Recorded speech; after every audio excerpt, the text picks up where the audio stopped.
Hi everyone, it's Liam here from A Shot of Wildlife. In this video, I'm going to talk about 10 non-native species that are living wild in the UK.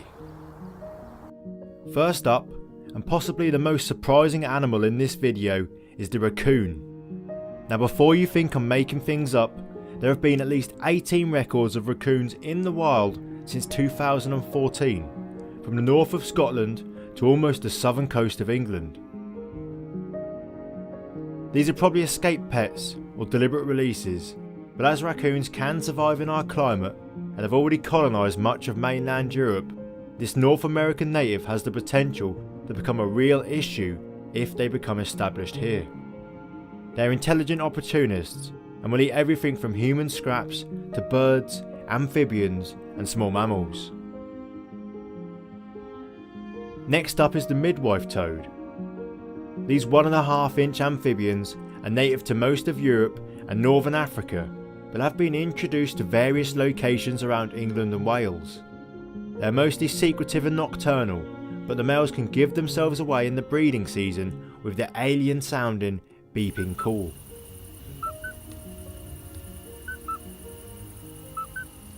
They get their name from their breeding strategy, where after fertilisation the male wraps the developing eggs around his back legs and carries them until the tadpoles are ready to hatch, at which point he drops them off into a suitable pool of water.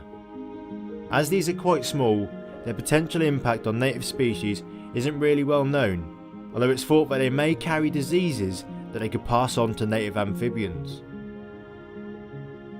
The next species is one of the most famous and well-known non-natives, which you probably expected to see on this list, the grey squirrel. These arboreal rodents were first introduced in the 1880s and soon, with the help of people and their rapid reproduction, spread across most of the country.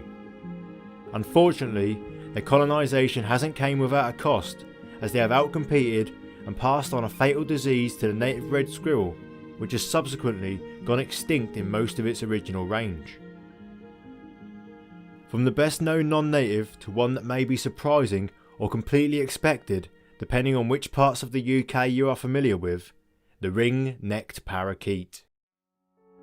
With various stories of how they were introduced, parakeets began being spotted regularly in the wild in the 1970s and had been seen occasionally decades before this. There is now thought to be more than 100,000 of these birds in the country, and their numbers are continuing to rise. They are mainly found in close proximity to cities and large towns, but they are gradually spreading into the countryside, where they come into competition with native species for resources and into conflict with farmers over the damage that they can cause to crops. The next animal on this list is actually two separate species, the yellow-bellied and the red-eared terrapin. Both of these were commonly kept as pets by people who had seen the Teenage Mutant Ninja Turtles films.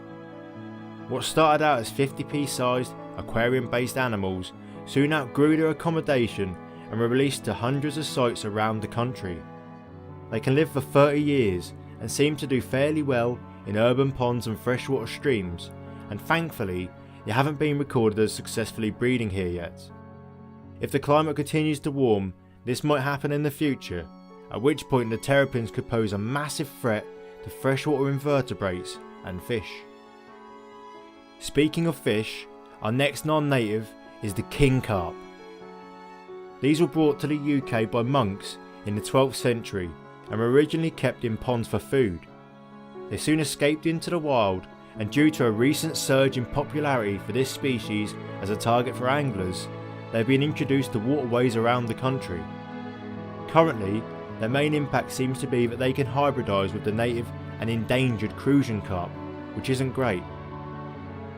In the USA, where they are much more numerous, they are often treated as a pest species and removed from waterways if caught.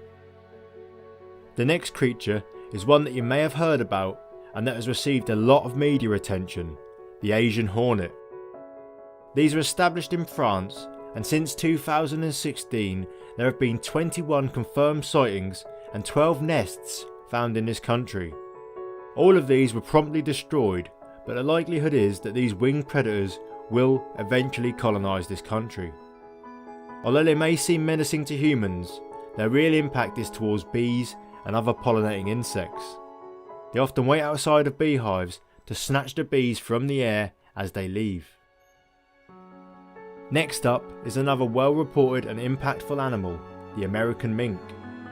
These relatives of the badger and the polecat were brought to the UK to be reared for their fur, but soon escaped into the wild and were first recorded breeding here in 1956. Over the coming years, they were unfortunately released by activists who wanted to protect them from the fur trade, but this bolstered their wild populations and they quickly spread across the country. As they colonised, they nearly wiped out the native water vole and had a massive impact on many other species. Over recent years, there has been a programme to eradicate mink, and in areas where this has been successful, the water vole is gradually recovering and recolonising. From an animal with a massive impact to one which may not have much of a negative impact on native species at all, the mandarin duck. The males of this species are beautiful and they are gradually spreading across the UK. As their name hints, they are originally from Asia and were brought to this country to decorate private bird collections, and surprise surprise, they soon made their way into the countryside. These birds are not found in any great numbers where they do occur, and thus far no studies have shown that they have any detrimental impact to native species. One group of animals that can definitely have a massive impact on native biodiversity is deer. There are 6, or depending on your definition, perhaps 7 species of deer in the wild in the UK, and only 2 of them are native, the red and the roe. The fallow deer was introduced in the 11th century, the muntjac in 1838, the sika deer came in 1860, and the Chinese water deer in the 1870s. There is also a herd of reindeer in the Cairngorms that were brought here in 1952, but in my mind they are captive and are no more wild than a hill-roaming flock of sheep. All the non-native deer that do live wild in this country can have a negative impact by overgrazing and preventing natural succession in woodlands.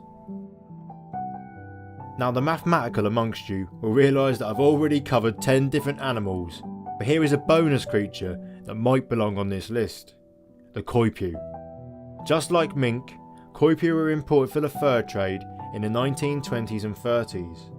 They managed to escape into the wild and colonised the wetland area of the east of England known as the Broads, and by the 1960s it was estimated that there were as many as 200,000 living wild here.